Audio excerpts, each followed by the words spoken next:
আপনি দিনের বেলা উপরের দিকে তাকালে একটা সূর্য দেখবেন। এই সূর্যটা আকারে আকৃতিতে দেখতে মনে হয় যেন একটা ভাতের প্লেটের সমান, তাই না? আসলে কি এত ছোট না? বিজ্ঞান আমাদেরকে ধারণা দিয়েছে যে এই সূর্যটা এই পৃথিবীর চেয়ে 13 লক্ষ গুণ বড়। সুবহানাল্লাহ বলেন। কত বড়? 13 লক্ষ গুণ বড়। এই পৃথিবীর সাথে আরো 13 লক্ষটা পৃথিবী এই সমান জোড়া লাগান, যত বড় হবে সূর্যটা এত বড়। সুবহানাল্লাহ বলেন।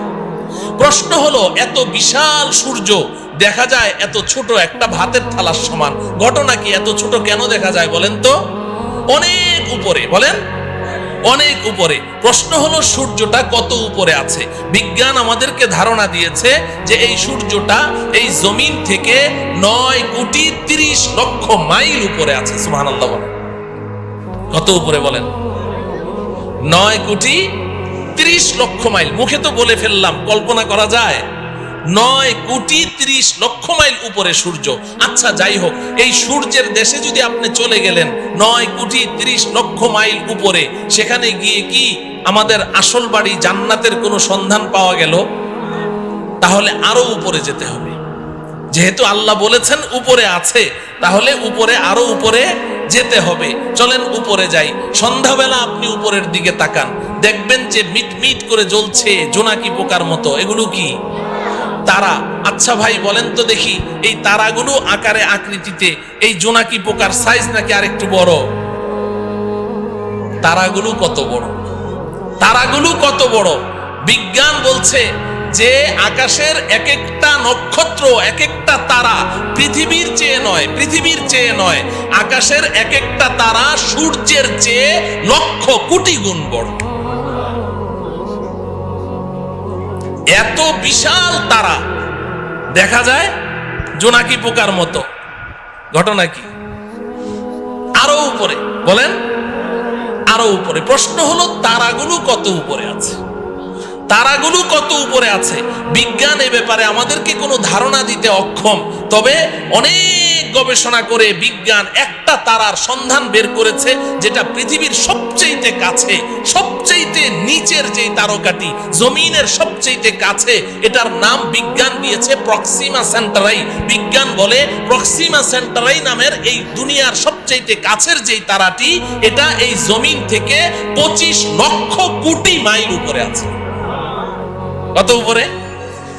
25 লক্ষ না, 25 লক্ষ কোটি মাইল উপরে। 25 কোটিও না, 25 লক্ষও না। কত? 25 লক্ষ কোটি মাইল উপরে হচ্ছে সবচেয়ে কাছের তারা। তাহলে উপরের তারাগুলো কোথায় আছে? বিজ্ঞান বলে এই ব্যাপারে আমরা কোনো ধারণা দিতে পারবো না।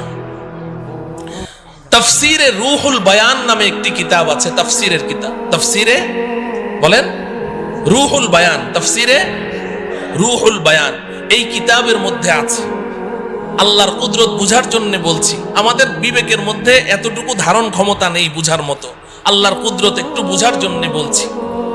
এই যে স্টেজে লাইট জ্বলছে, এই যে আলো জ্বলছে, এই আলো দৌড়ায় কি দৌড়ায় না? আলো দৌড়ায় না? আপনি টর্চ অন করেন, টর্চ লাইট, সাথে সাথে আলোটা দেখবেন ওই দেয়ালের গায়ে দেখা যাচ্ছে। দৌড় মারলো কিনা? কত মাইল স্পিডে? আলোর গতি কত বলেন? প্রতি সেকেন্ডে, ঘন্টায় না, প্রতি সেকেন্ডে 1,86,000 মাইল দূরে চলে যায় আলো। আপনি চোখের পলক মেরেছেন না, এই চোখের পলকে আলোটা কত দূর চলে যায়? 1,86,000 মাইল। একটু কল্পনা করেন আল্লাহ পাকের কুদরত কত, শক্তি কত। এই আলোর গতিটা মনে রাখেন। এবার তাফসিরে রুহুল বায়ানের মধ্যে আছে, আল্লাহ রব্বুল আলামিন আকাশে এমন অসংখ্য অগণিত তারা সৃষ্টি করেছেন।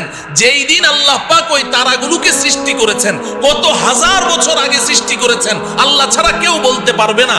যেই দিন ওই তারাগুলো সৃষ্টি করেছেন, ওই দিন প্রত্যেকটা তারা তাদের নিজ নিজ আলো পৃথিবীর দিকে ছেড়ে দিয়েছে। ওই আলোগুলো দৌড় শুরু করেছে প্রতি সেকেন্ডে 1,86,000 মাইল স্পিডে দৌড় শুরু করেছে। আজও সেই আলো পৃথিবীর দিকে দৌড়াচ্ছে, আজও দৌড়াচ্ছে, এখনো পর্যন্ত পৃথিবীতে এসে পৌঁছতে পারে নাই। অতএব কল্পনা করে দেখুন যে আকাশের তারাগুলো কোথায় আছে। আল্লাহ। আচ্ছা, সেই আকাশের তারা যেখানে আছে